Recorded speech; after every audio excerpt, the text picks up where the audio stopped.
दोस्तों नमस्कार, मैं राम सूरत यादव।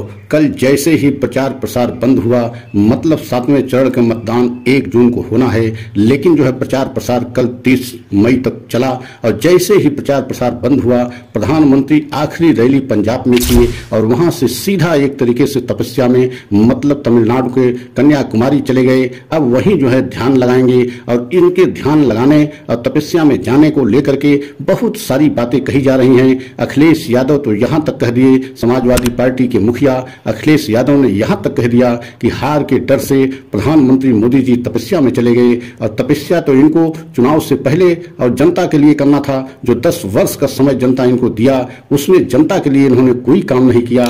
अब एक ऐसा बहाना बना करके तपस्या में लीन होने चले गए और स्वामी विवेकानंद का एक तरीके से नकल करने की कोशिश कर रहे हैं। लेकिन स्वामी विवेकानंद तो शिकागो अमेरिका जाने से पहले वहां ध्यान लगाया था और उसके बाद जब अमेरिका शिकागो में उन्होंने भाषण दिया था, तो वह भाषण आज पूरे अंतर्राष्ट्रीय स्तर पर और हर देश के लिए एक तरीके से बहुत बड़ा उदाहरण बना हुआ है। आज भी स्वामी विवेकानंद के उस भाषण को सुन करके लोग उत्साहित हो जाते हैं और लोकतंत्र में कि उस भाषण में ऐसी झलक दिखाई देती है जिससे असली लोकतंत्र स्वामी विवेकानंद के भाषण में दिखाई देता है। लेकिन प्रधानमंत्री मोदी तो चुनाव खत्म होने के बाद तपस्या में लीन होने या ध्यान लगाने गए हैं। तो इसका मतलब क्या? अखिलेश यादव जो कह रहे हैं, सचमुच उनकी बातों में दम है कि प्रधानमंत्री मोदी अपनी हार मान लिए हैं। तो आज हम इसी पर खुलासा करेंगे। लेकिन आप लोगों से निवेदन है कि अगर हमारे चैनल पर पहली बार हैं तो चैनल को लाइक सब्सक्राइब जरूर करें, वीडियो को अंत तक देखें। सबसे पहले आपको ये बताना चाहते हैं कि जब से चुनाव शुरू हुआ है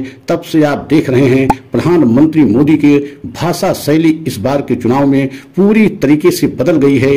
कभी किसी देशवासी को भी नहीं लगा कि प्रधानमंत्री मोदी की इस स्तर की भाषा हो सकती है। आपने देखा भी है, पहले चरण का चुनाव जैसे ही समाप्त हुआ तभी से लेकर के अब तक, मतलब आखिरी चरण के चुनाव प्रचार प्रसार में प्रधानमंत्री मोदी की भाषा शैली बहुत ही निम्न स्तर की रही और पूरे देश के बड़े बड़े राजनीतिक पंडितों ने इस बात को कहते रहे कि ये जो प्रधानमंत्री मोदी की भाषा शैली है, ये प्रधानमंत्री पद की गरिमा के एकदम विपरीत है। प्रधानमंत्री कोई भी हमारे देश का इस निम्न स्तर तक भाषा शैली का प्रयोग नहीं किया। लेकिन आप जानते हैं कि प्रधानमंत्री हमेशा एक तरीके से कैमरे के सामने और मीडिया में बने रहने चाहते हैं। लेकिन इस बार प्रधानमंत्री मोदी असफल रहे और इसके पीछे का सबसे बड़ा कारण यह रहा कि राहुल गांधी जो 2 यात्राएं की, भारत जोड़ो यात्रा और भारत जोड़ो न्याय यात्रा, लगभग कई हजार किलोमीटर उन्होंने पैदल यात्रा करके पूरे देश की जनता में महंगाई बेरोजगारी को लेकर के और लोकल जो मुद्दे रहे उनको लेकर के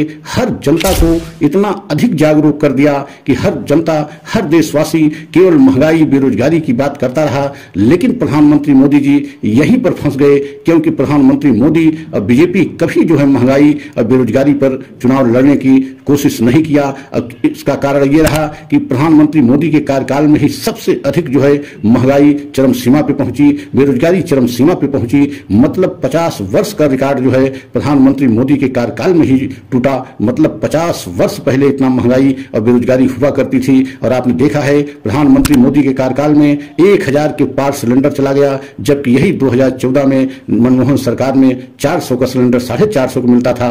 तो आप कल्पना कीजिए, पेट्रोल डीजल भी लगभग 100 पार हो गए। लेकिन आप कल्पना कीजिए कि जीएसटी जिस तरीके से इन्हीं के कार्यकाल में लागू किया गया, मतलब जरूरत के हर सामान पर टैक्स लिया जाना शुरू किया गया।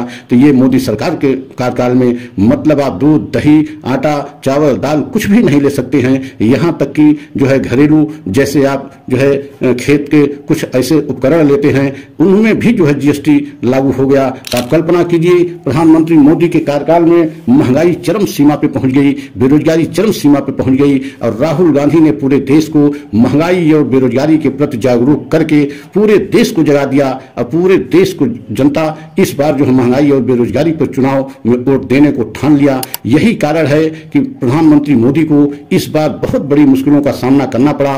उनका राम मंदिर का एजेंडा, हिंदुत्व का एजेंडा और स्वयं प्रधानमंत्री की लोकप्रियता का एजेंडा बिल्कुल नहीं चला और प्रधानमंत्री मोदी के प्रति और बीजेपी सरकार के प्रति जनता में बिल्कुल उत्साह नहीं था, बल्कि जनता में इस बार बदलाव की लहर चल रही है।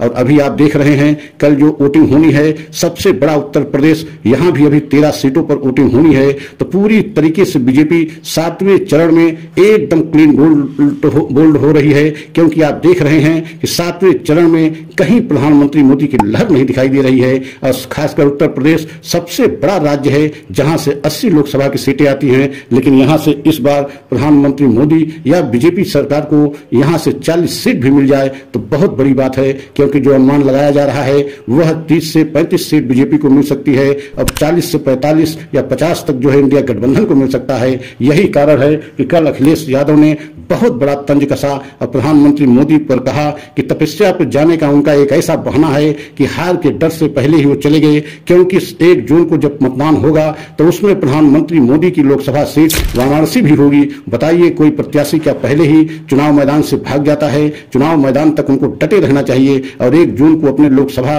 वाराणसी में, जहां से चुनाव स्वयं प्रधानमंत्री लड़ रहे हैं, वहां तो उनको रहना चाहिए, देखना चाहिए कि मतदान उनके प्रति लोगों में कितना रुझान है या नहीं है।